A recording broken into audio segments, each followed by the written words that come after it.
Okay, let's talk to Ellie Watson. Ellie, thank you for being on the podcast. My pleasure. Thank you for having me. It's great to have you here. And, I'd love to start these interviews by understanding Ellie Watson, the person.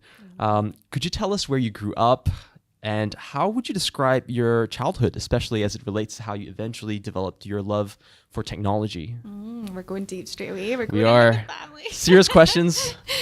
So I grew up in Scotland, but more specifically, I grew up in a very small town called Airdrie. Airdrie is your kind of run-of-the-mill working class little city, little town. I grew up in a house full of women. So my mum was a single mum. I grew up with three big sisters, three crazy, lovely big sisters. And I had quite a very stereotypical upbringing as a girl. My role models when I was younger were like the Spice Girls. So I think early on, when I think back of my life, I didn't know technology was kind of forecasted for me. I never saw myself of doing that. But yeah, Airdrie's where I grew up. When I eventually moved into my teenage years, I moved to the big city, the big smoke, which was Glasgow. Yep. And I spent my life staying in Glasgow up until 25, and that's when I moved to Melbourne. Awesome. And you're now an entrepreneur running your own company. Were there early signs that you would develop that kind of risk-taking attitude and, I guess, entrepreneurial spirit?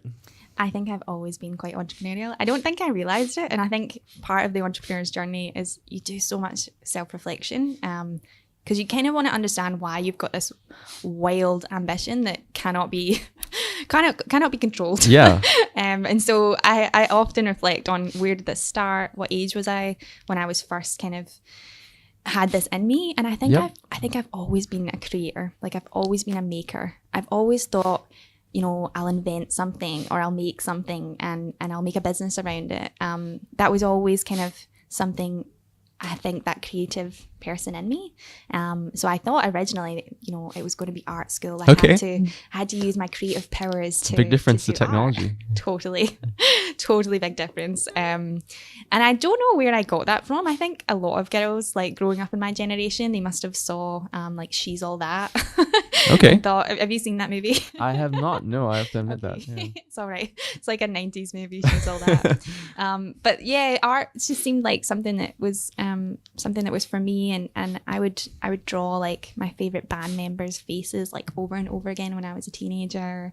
And so when I went into high school, I thought I'll set my sights on art school. I'll get the best grades. I'll put this amazing portfolio of artwork together and apply for art school. And there's one of the most prestigious art schools in the world is Glasgow's Rennie Mackintosh Art School. Right. Okay. Interesting. Okay. So that was where I was destined for. But I got rejected. From Glasgow Art School, Dundee Art School, Edinburgh Art School. Wow. Every art school pretty much in the country rejected me. And I didn't give up, like not straight away. I spent another 2 years working on a portfolio on life drawing classes, sculpture classes, photography, darkroom classes, like learned a lot, definitely expanded my skill set, but still just couldn't get into art school. And it was just the most like torturous time as a young adult because I was just failing in front of everybody. Like everybody who knew me knew that, Ali's the creative type. She loves drawing and art, and to have to tell everyone, like your family, your friends, that you're like, nah, I just can't. It's not good enough. In many ways, that's like the entrepreneurial journey or being a founder. You have rejections and you need to develop that kind of persistence and that grit. So it sounds like you've built it from a very young age. Yeah. And I think probably that's always been in me. My mum, like when I was growing up, she had it. Like she wore her grit like on her sleeve. She had to work super hard when she was younger. She didn't grow up in a society that I grew up in. Gender inequality was way worse than it is today. She wasn't encouraged to go to university or get educated or aim for a profession, a sort of educated profession. And so for her, when my parents divorced, she was stuck. She didn't have skills to get her a reasonably financial stable job. So she had to go back to university when we were all, I think I was like 7 years old when she went back to uni. Wow. To get her degree. And so I can't imagine how hard that was. You know, she really put her poker face on.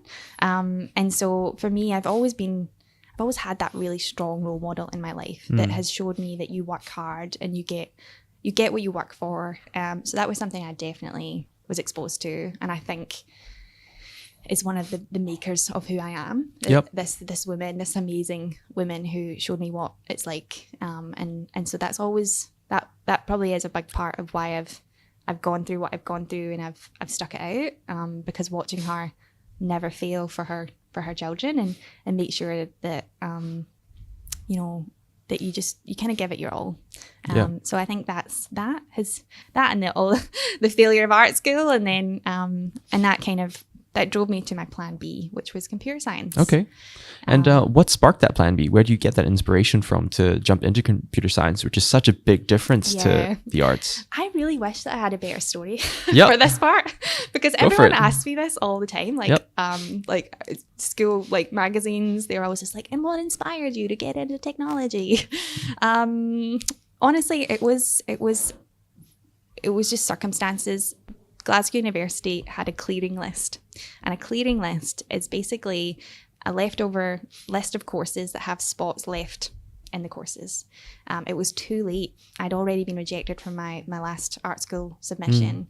It was too late to apply for universities. You know, they have like special application times and interview times. So we were like 2 months before uni started, and this list was in front of me. And there was software engineering and computer science. And I looked at it and I thought, well, I have a background, like I love maths, right? I'm good at maths. I love art. I'm good at art. I did graphic design at school. I did information systems, which was technology, but it wasn't computing and it wasn't programming. Sure. But, I thought, you know, I had that down. I thought I could confidently apply for this, see if I like it. If it's not for me, what is the worst that can happen? I drop out. I choose something out next year when I've got time to apply. So that really was my logic. Yep. Okay. in choosing computer science as a degree. And it worked out. And it totally worked out. Honestly, I fell in love with computing. The class was funny, right? So my first day of computer science, I walk in and you see me before you. Yep. And it's just like, I just looked odd. They were just like, are you supposed to be here? Right. It was a very male dominated class. And not just that, someone of my background, like that creative background, was really odd to be in that computer science class. And I remember feeling at first like how isolated it was, and just how I just didn't have a lot in common with a lot of people, which, you know, we go to university not just for skills, we go for that life experience, for freshers week, for, you know, hanging out and going to clubs and like becoming an adult, you know, it's all part of that university experience. And so I was really worried at first that I wouldn't get that, and that my friends were off going to freshers week with all their girls in the class that they had, and I had no girls. Sure. And so it was a really different, it was different. The expectation didn't meet up for me. I thought uni would be something, and it was something different. Okay. But that different ended up being amazing. I always describe it like the Breakfast Club. Okay, that's an interesting analogy. It's the first time I've heard of it, but keep going. So we were all like a bit odd. I Okay. think like the people I ended up friends with, we were all kind of a bit different. Our backgrounds were all different. I was definitely like the social one. I would take the guys on like pub crawl. Okay, interesting. They'd never been on pub crawls before. Oh, wow. And then they would take me to like chess club, and I would learn chess for the first time. And Yep. then in our final year, like we made a chess game. So it was just this strange experience where I had to come out of myself. I had to open myself up to different people that I had never really naturally came across from my own social circles or interests and passions. Like these were people who just were so different from me. Yeah. And it was just like it was the first time I realized like what diversity meant in terms of the behavior that we all kind of encounter and, Sure. and interact with each other in teams. And it just made me grow up a bit. Basically, it was a growing experience. And then my background and strength in arts really came through in my computing degree, because there was no one quite like me in the class. No one had that strong interest in design, psychology, UI, UX. So I was delivering projects that, you know, maybe weren't the most complicated algorithms, but were easy to use, and like the students would look at it and they're like, this stands out. And so again, another way that diversity for me started to play a narrative in my own journey, and realizing, this is actually important to have people who have totally different backgrounds in computing and the creation of software. Absolutely. So that was that. Yeah, amazing. So that's how I fell in love with it, because I realized, like, I have something to give here. I have a place in this world. And that got me really excited. So right after university, you started your career as a software engineer, and you worked in various companies. I might get the pronunciation wrong here, but Amor Group, Gale, Screen Media Design. You were a senior .NET developer with DeepEnd. You've had all these different, companies, and you've been through various technical roles. What were your experiences in these companies like? Because I'm trying to trace a route from your inspiration for starting Code Like a Girl, and I presume that there were some experiences and learnings and part of the journey in your early days that have formed where you are today. Absolutely. There's so many on that list. Eh? There's a lot on the list. Yeah, you've done a lot. From the get-go, once I graduated, I got straight into it. I did a summer placement. I did a summer internship. I went into a graduate role. And I think probably in my early career, that's when I was almost close to like quitting. Okay. Because I remember my first job, I was 21, and the people were lovely, but it was so male dominated. There was 40 people in this office. Now, the engineering sector was on its whole own building, and it was linked to the other end of the business by like a staircase. Right. And so the other end of the building had marketing, it had all sorts, but we barely saw them. And in this building, it was like 40 men and me. Wow. And that is not an exaggeration. When I joined that team, I was the only developer in like a team of 40. And there's so much to be said about that. It was hard to make friends at that first workplace, not because the people weren't very lovely. Sure. But I think when you go to work every day, now we spend how many days at work? 260 days a year.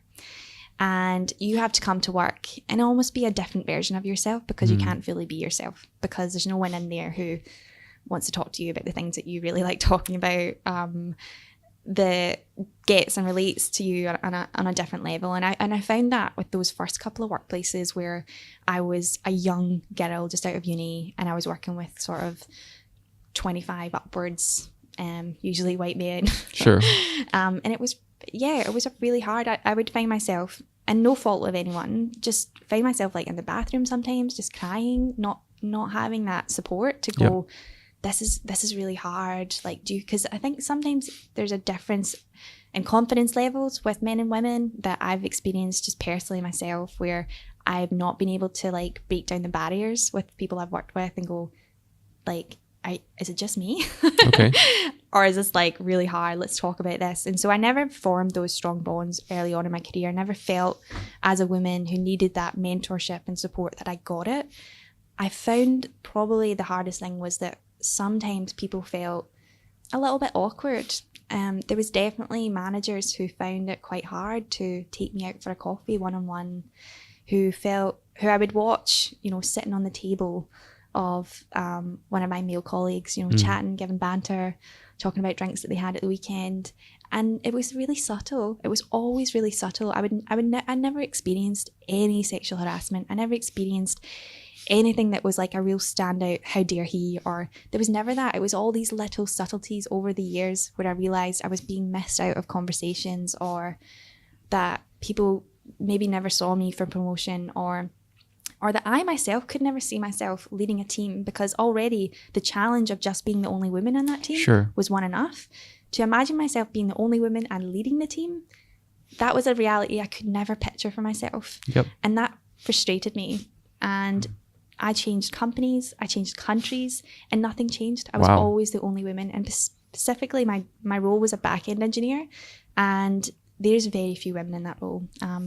And that annoyed me as well, because I just thought, why? Why is this happening? And the more I looked into it, the more I looked into the why, this is where I started to get really fired up, because I realized this was early stuff. This was this was the Spice Girls. This Yep. was the Barbies. This was the influences that had happened to me so early on. I hadn't realised how crucial they had become to me selecting my pathways, for me selecting art instead of computing to begin with. Sure. Like, why is it that computing had to be this accidental journey for me Right. in order for me to find it? And there was a lot of women that I would meet and talk to about their careers, and the story was always quite similar. Oh, I was doing a degree, and we did a module in computer science or programming, and I fell in love with it. And I'm like, of course, it's really fun and it's awesome and it's an incredible tool, and it's, you know what, it's one of the greatest wealth creators of our time. And we want a piece of that pie. And so I started to just get really passionate about why and look into the problem. And then I started to think, there could be a solution here. And so predominantly Code Like a Girl started when I had moved to Melbourne. Sure. And it was like the straw that broke the camel's back. And this was in 2015? This was in 2015. Yep. And that was like the straw that broke the camel's back, because it was just hard to start over again. Yep. I had left all the networks that I'd built over time, my uni friends, my colleagues, these really strong bonds and relationships and groups of people who I would go to and be inspired by, who I could talk to about my work. Now, the hardest thing about being a software engineer is when you go to like dinners. Right, okay. And people are like, what do you do for a living? Right. And you're like, well, I'm a programmer. And usually the conversation shifts very, very quickly. Why is that? I think it just is, that has a stigma. Okay. I think it has a stigma that it's a bit boring. Right. And I definitely, and maybe it's changing because of Silicon Valley making it all celebritizing it. And Sure, yeah. but when I was younger, it definitely felt like such a like snooze fest of a career, and I didn't get that like no one else kind of made me feel that proud of it, which I think is probably part of the reason. Like, you know, doctors, right? As soon as like, even when you're dating, it's like, oh, you're dating a doctor, right? You've got this preconceived notion of them. Now, imagine you have to start dating a girl and it's like, you're a programmer, right? So there's this stigma, and it's so annoying because it's just not reasonable. It's like, I want a career that people get excited about, that you can talk to at dinner tables, and I just didn't have that before. Whereas now I've got the opposite problem. Yeah, you've got everyone at your doorstep. I've got the gender debate, all dinner parties I go to, it's great fun. Amazing. I feel like I just totally went on a tangent and I forgot what we were chatting about. Yeah, no, that's great. And look, like that summarizes, I think, the start of Code like the Code Like a Girl movement. You know, your early days, watching your mom, being inspired by her and her resilience. Raising yourself and your sisters. Your time trying to break into the arts and facing rejection that has built that resilience in yourself to become a founder. Your experience of the male dominance in university, and also throughout your career as a software developer and software engineer. So Code Like a Girl started as a one-off event in 2015 in Melbourne. Could you paint a picture of what it was like putting together the whole event? What was the spark that said, hey, I'm going to start this event? And what was it like during that first event? Could you describe that to us? I could. I remember it like it was yesterday. So when I started looking into this issue, I was still working full time as a developer, and I had a female boss, which was really rare and kind of awesome, because she really could tell. I think that was the first boss that just took an interest in me, like just really a deeper level of interest of just not just do your work and that's what you're paid for. Okay. She had conversations with me, opened me up to like how to run a business. You know, she just organically through her leadership style really kind of opened my eyes a bit to a future beyond just being a developer. And so when I came to her with this concept of, you know, by the way, I think there's something we could do here, and maybe it's just an event. Maybe it's just something small, like bringing women together. But I've uncovered all this stuff, and I'm like crazy excited about it. And I was like, can we use the studio? So Deep End at the time was just a small little studio in Cremorne, and I think there was only 20 of us in the company. Sure. And the studio meeting room was like, you could fit 10 people in there, okay? Yep. It was very small. It's small, yeah. And so she was like, sure, put it on meetups.com, like everything will be cool. Wow. And so we did. We just put it on meetups.com. And now I really was expecting like 10 people. I'd have thought there's not that many of me around. Like, I'm sure there's not that many women in technology. And within 2 weeks, we had over 100 RSVPs. Wow, that's amazing. It was shocking. I was like, what? That's 10x.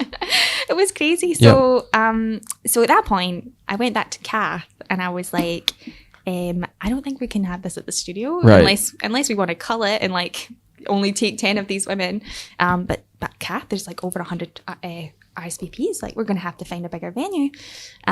So at that point, we touched base with Inspire 9, who let us use their space. And we went big. We got tote bags made up. So Deep End sponsored the first event, and we got tote bags made up. We had GitHub as a sponsor as well. Amazing. So that was new. I was like, okay, people actually would sponsor this. This is cool. So we managed to cater it. We managed to get alcohol from Mountain Goat. And this was honestly my first, I felt like I was throwing a party. And I said, I had that like feeling cool. Like, is anyone going to turn up? I mean, they said they're going to turn up, but are they going to turn up?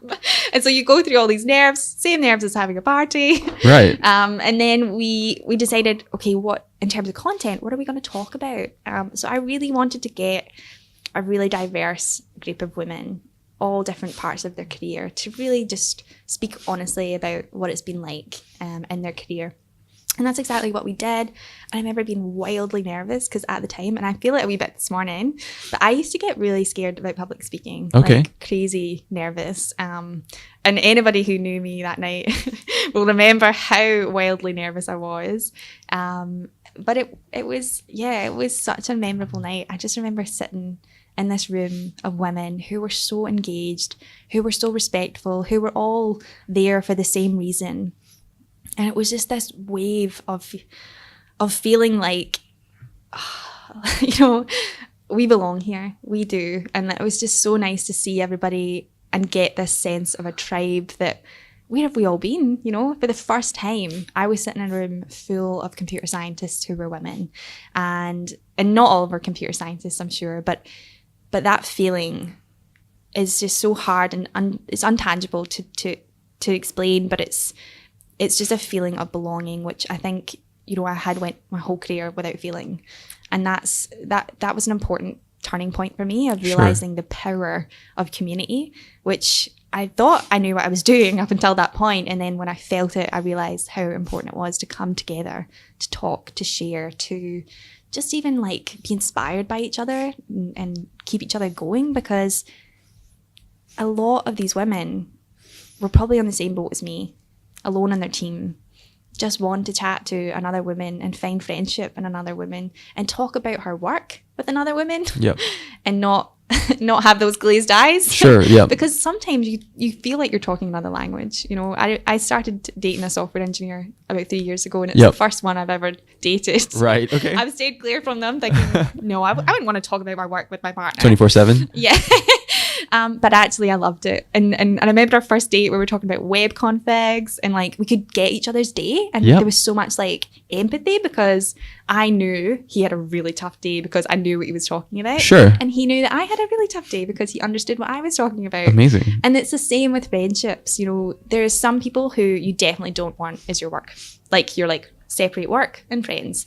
But then sometimes it's nice to have girlfriends who also get your work and you can talk to, and you can work on projects in your spare time. And that social part of it was missing for a lot of us women who came that night. And so that's how it started. And that's why we, like, the energy is addictive. It was addictive. That's great. So we committed, and that was important. That commitment. I had realized that, yes, there was other organizations, there was international organizations and chapters, but the thing was they weren't regular enough. And if you want to build a community, you have to be there for them. You have to turn up, you have to commit. And that was the biggest promise we made, and we've committed to it since. From that first event, we have ran quarterly events since. In Melbourne. That's great.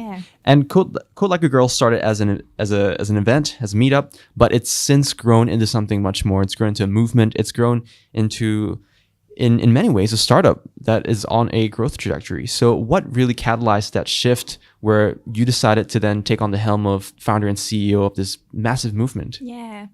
So I think what motivated the shift was now I'm going to try and word this, which is not going to sound offensive. No, please go for it. I think for me, I had knew that this problem had been around for a really long time. Sure. And despite the international chapters being here, there, and everywhere, the volunteer-led communities, despite the efforts, we still weren't seeing change. And I said to myself, and as at the core of me, you know, I am an ambitious entrepreneur. Sure. And I was starting to get quite interested in business. And I thought, if I'm going to do this, if I'm going to start this, if I'm going to pour my entire life so far into this and dedicate volunteer nights and weekends, this has to change something. This has to actually change something.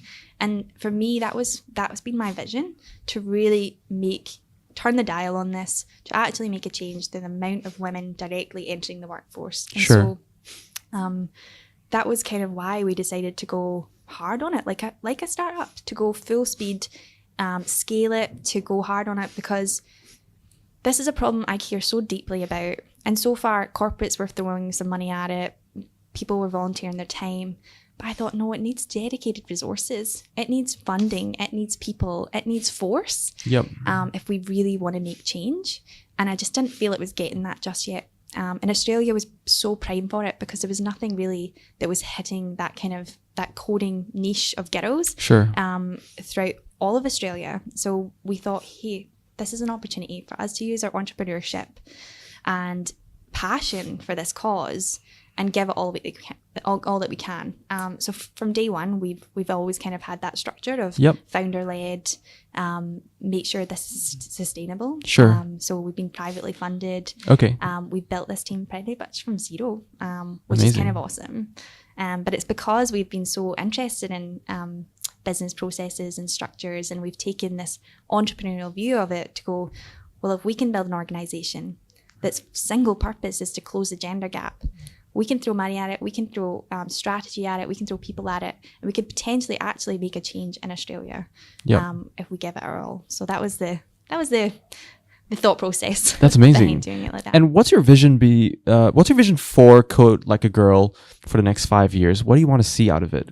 So we're on a pretty strong projection of being kind of national, and we've got some international plans at the moment, but really just known nationally for making impact in this space. So currently we have a huge skills shortage in Australia within the technology industry. By 2023, we have a deficit of 750,000 ICT workers that we need to find from somewhere. In order for our economy, in order for our businesses to have talent to make their, to work on their technology and their solutions. So for us, we want to actually provide more women, because women are a massively untapped resource. And so the internship program that we run is something that we are getting fully behind. We want to roll out to a national level. Our 12-month goal for that alone is placing 100 women directly into IT roles, which at the moment isn't too ambitious. So I think 5 years from now is just having national coding camps in every state. Melbourne, Sydney, and Canberra are what we currently do for them. And so just kind of on a national level. That's great. And could you explain more about these coding camps? What do you do during these coding camps? Yes, I love the coding camps. I love talking about the coding camps. Awesome. My favorite part of the business. So the coding camps came from, so we started in junior workshops, they were called. We were the first organisation in Australia to do classes for girls in coding, which was awesome.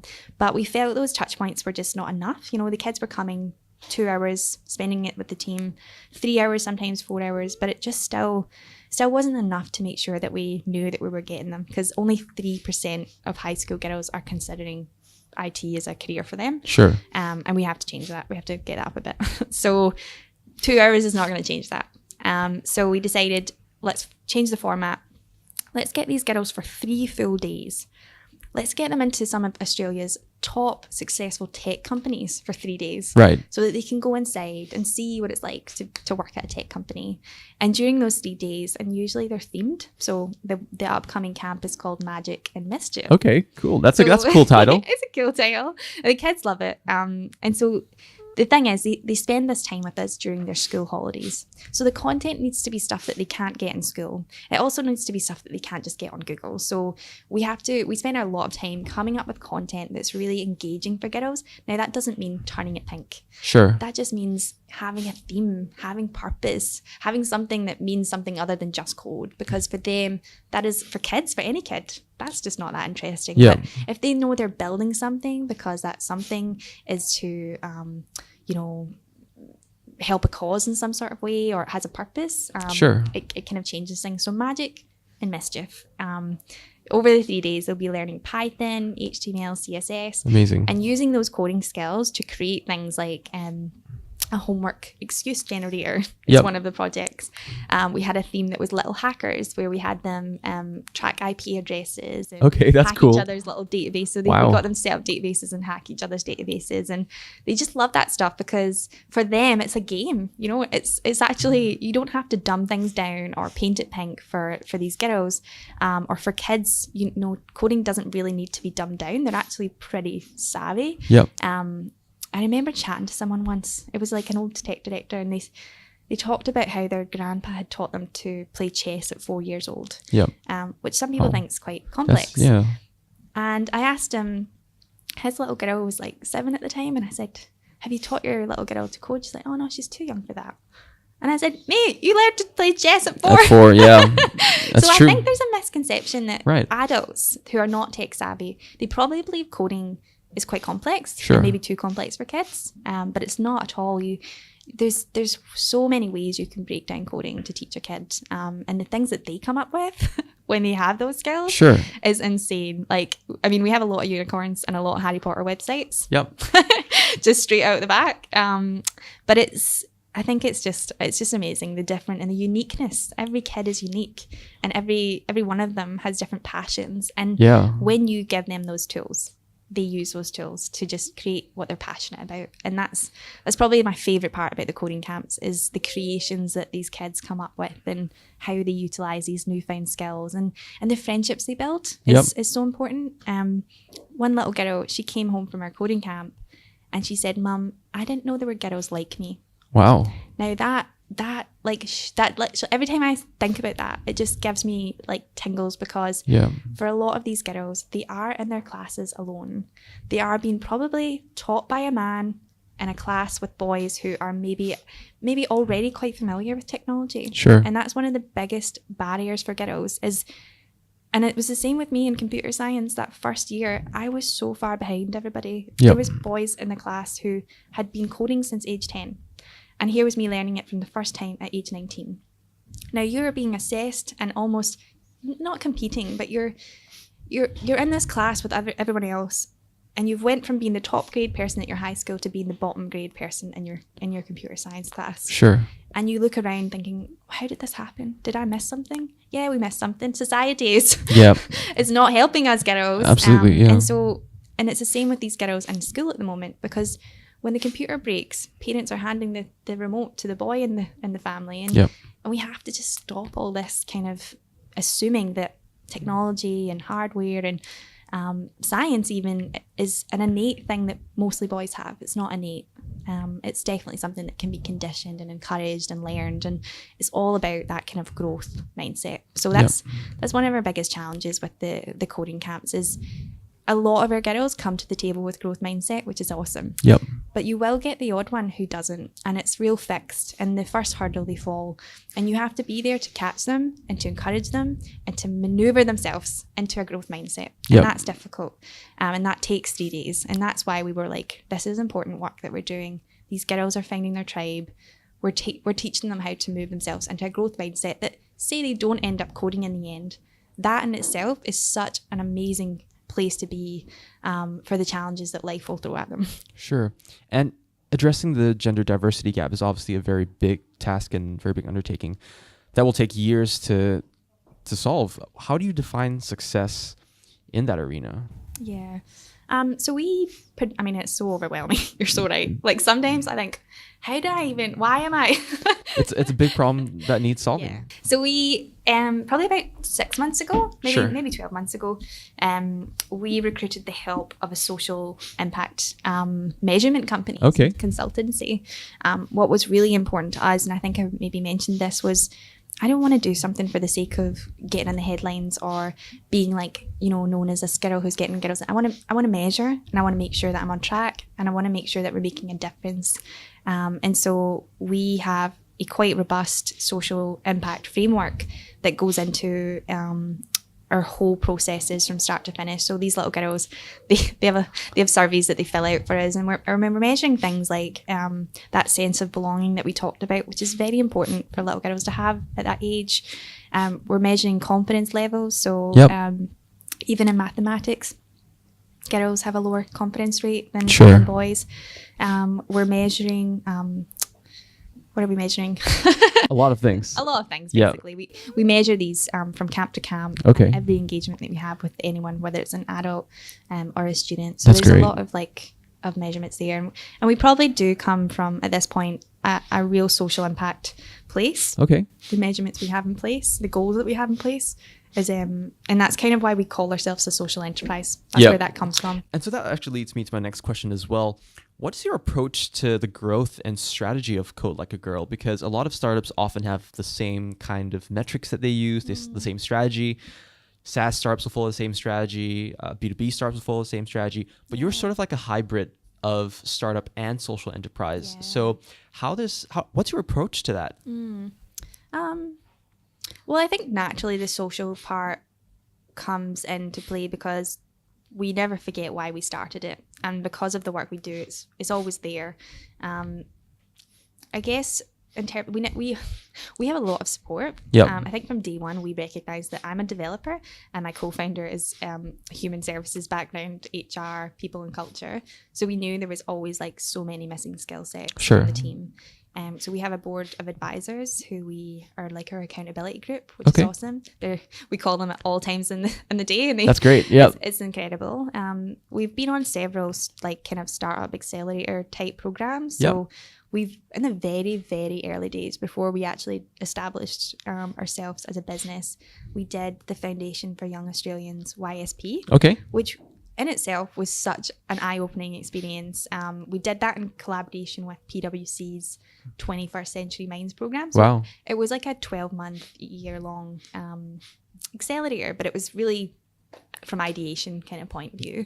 So we did that. That probably was a great starting point for us to even establish the business. From then on, other program that we took part on was Launch Vic, collaborated with Denali Ventures and EM Advisory. And we did one of their programs called Invest Ready. And so that wasn't because we were trying to get to an invest ready stage. I mean, we technically kind of are, but it was more so that we could understand what are our processes that we're currently missing. What stage do we really need to get to get to a point where someone like an investor or an impact, social impact investor would be interested. And that was really educational because we didn't really have a lot of confidence in what we were doing. And we've really been very heart driven and ran this just from like a very ad hoc kind of like, we'll just do this and we'll see how it goes. And it's evolved so much over the last 2 years. And I would probably say more so in the last 12 of just educating ourselves. Sometimes people will give you advice and you listen. And you'll be really open. You just have to be receptive to it. Yeah, but sometimes it's not enough. Sometimes you do really have to live through it to just convince yourself. And so there's been a lot of lived experience and education that we've had. And at the end of last year, even we looked at the business and we thought, right, what was our revenue? Cool, that was pretty reasonable. How did we get that revenue?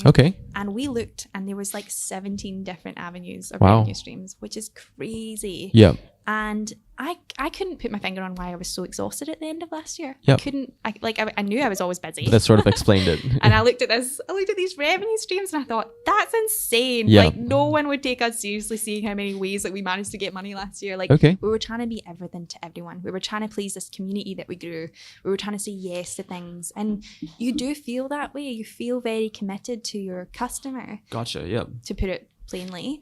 And so we were saying yes to a lot of things, and we decided at the end of last year to totally laser focus, to just cut 60% of them and focus on 3 services, which were our coding camps, our internship, and our events. And how do you decide that? What was the process of actually saying no? Because that often is the hardest part for a lot of people. Yeah, and it was by all means not an easy decision. It was emotional because some of the services we did, we had a team who loved it, we loved it, the community loved it.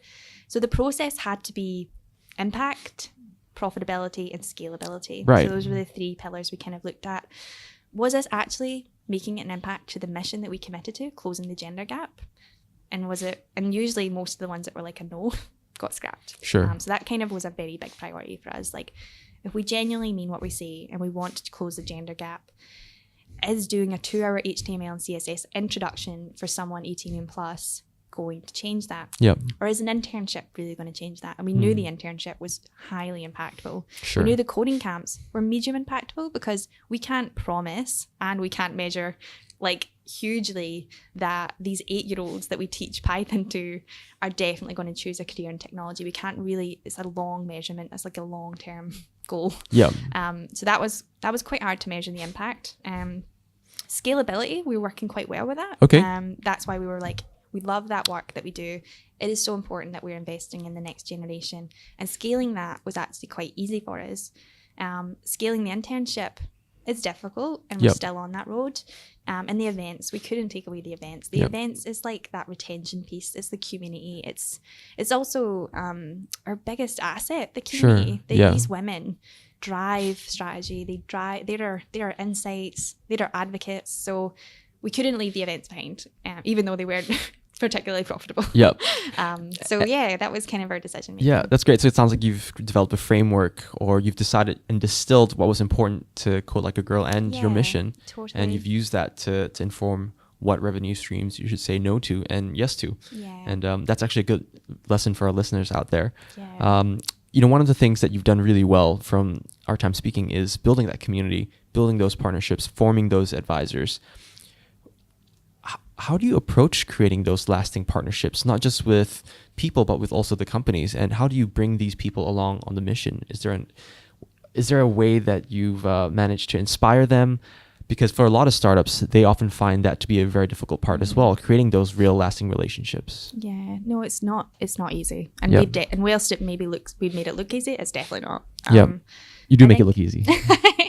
I think probably from the get-go is listening. We are not a big fan. Like we maybe do like cold emails to reach out in the first place, but a lot of our strong leads, they've came to us because they've heard of what we do. Sure. So we've been very lucky in the press that we've had and the awareness and that presence. But ultimately it comes down to listening to them. So with all of our partners, we understand why they've we have a real understanding and transparency with them of why they've actually partnered with us. Sure. Because sometimes people will hide behind decks and hide behind goals, but actually to understand why they're really, really partnering with you so that you can either keep that promise, because you do not want to partner with someone and then under-deliver, because you're not going to get them renewed. The time it takes to get a new partner on is so much more than just renewing a current partner. So you want to make sure straight away that you're aligned in those expectations. So every partner, every tech partner we've had on board, it's like, well, why are you partnering with Code Like a Girl? Sometimes it's for corporate responsibility. They get that they have to invest in their local tech talent, and they know that Code Like a Girl are specifically doing that for women. Sure. So there's a lot of trust there that we deliver that kind of promise, which is what we do best. Yep. So a lot of our partners come from that point of view. Some partners come from a recruitment point of view, a hiring brand. So with partnerships, sometimes they want to be seen as truly backing what we do, because they want to send a message. They want to send a message to their workforce, their current workforce, and their future workforce that they care about this problem. So there's that. Usually those are the 2 avenues that someone is coming to partner with Code Like a Girl. Our job is to inspire them, to give them hope that this big problem, this big gap that we have can be solved, but it'll take time. It's a tiny tweaks make big changes, and they are contributing to that change. And so it's about inspiring them. And lastly, it's about engaging them. Sure. So we find many ways to engage our partners, whether it's getting them to set up a careers corner at the events. We have about 50% of our attendees are women who are curious, who are finding a safe place that they can come along and ask questions about the tech industry. A lot of them have questions around, do I need to learn, what language should I learn? How does my GitHub look? Sure. What is the technical tests at PwC like? So it's just all these kind of different questions they have. So we utilize our partners to be there on the ground on the night, to be able to answer those questions and engage with our community, and not just be seen as a logo on a deck or on a slide. That's important to us. So that engagement is great because they see that we're keeping to our promise. They see the change we're making, and they're invested personally. My last advice is don't just stick to the one contact. Okay. Many a time we have had a really great relationship with one person and they love us and then they leave. Yep. And that's going to bite you on the bum. You have to really, and so another strategy we use is when we do sign a partner, either before or after, we do a company-wide presentation, because I think there's a big education piece. Okay. Particularly with them, our male allies. There's a lot of bad stuff that's happened in the press, like the Google memo. It's just an example of a lack of education around why not women in tech. And so some people have ideas, but we have research and we have stats and we have evidence and anecdotes, and we have this amazing narrative that we find really helpful to get that buy-in from the staff, which makes partnerships long lasting, because they get the story from my story, but they also get the story from the little kids coming to the coding camps. We host the coding camps at some of our partners' premises. That's amazing. That's great. And so there's just this really strong, like, they see it. They know where their money's going. They can see that the change they're making is right in front of them, and they're just so invested, which is lovely because it makes our job easy, because it means we can concentrate on what we do well and deliver the services. So it's not easy though, by any means. If someone wanted to get involved, whether it was an individual or a company or a startup, if they wanted to get involved with the Girls in Tech movement and to support what Code Like a Girl is doing, what should they do? So I think they should go to our website. So codelikeagirl.org. We have just renewed our partnerships for 2019 and 20. So if you're a company, please get in touch. Amazing. If you're an individual, we are recruiting in 4 states at the moment. Okay. So check out our team page. You'll find some information about roles that we have going. We predominantly look for developers and educators. We have a few other roles coming up soon, which are excited of those. So keep an eye out. But yeah, I guess from a very small scale, like us on Facebook, give us a shout out, share. Those are wee small little ways that individuals can also help. These measurements, these metrics are ultimately really important at the end of the day when you are trying to grow a company. You have no idea just how a small like or follow makes a difference to the way that we can pitch ourselves to companies and grow our community. So lots and lots of ways. Amazing. So for listeners out there who want to get involved in this extremely important movement, head over to codelikeagirl.org and follow Ellie's advice on how to get involved.